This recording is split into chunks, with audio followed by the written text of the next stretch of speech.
Le gouvernement a pour mission de s'occuper de la politique du pays, d'en organiser la vie. Il vise à concilier développement économique, équité sociale et protection de l'environnement. C'est aussi l'ensemble des politiques publiques qui sont concernées. Actions internationales, politiques économiques et sociales, actions dans le domaine de l'éducation ou de la recherche, ou encore politiques sectorielles. Le principal objectif de tout gouvernement est la croissance économique, le plein emploi, l'équilibre de la balance des paiements, la stabilité des prix et la répartition équitable des revenus.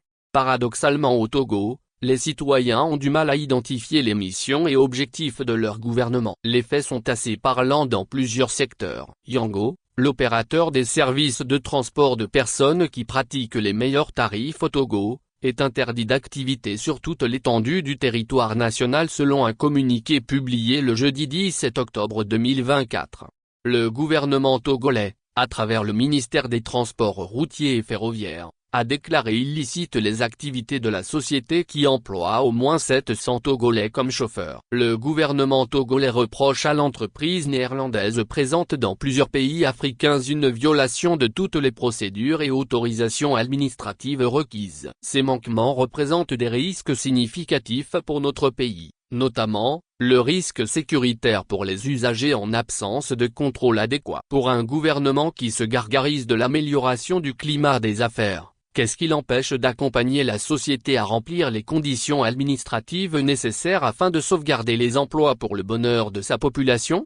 Des sources bien introduites évoquent plutôt une question de concurrence que les autres plateformes soutenues par des pontes voraces n'accepteraient, d'où il faut faire disparaître cette structure comme d'autres, notamment Seco Group sans aménité. Figurez-vous, Seco Group, cette entreprise de bâtiments et travaux publics BTP qui employait quelques 1562 salariés s'était écroulée sous le regard désinvolte du pouvoir. Comment comprendre que le Togo, producteur du clinker, pratique des prix du ciment plus prohibitifs que d'autres pays non producteurs, soit 80 000 F la tonne contre 55 000 F au pays de Sayaïk ou Inché?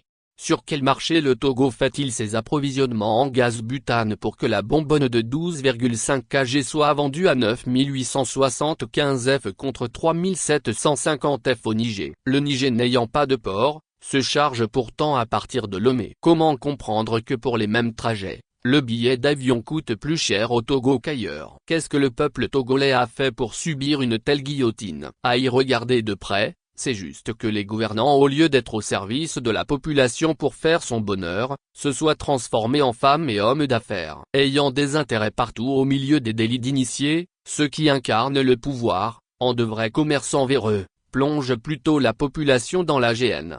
Les institutions de la régulation de la vie étant aussi édentées, accompagnent malheureusement la population dans sa descente aux enfers. De qui viendra le salut?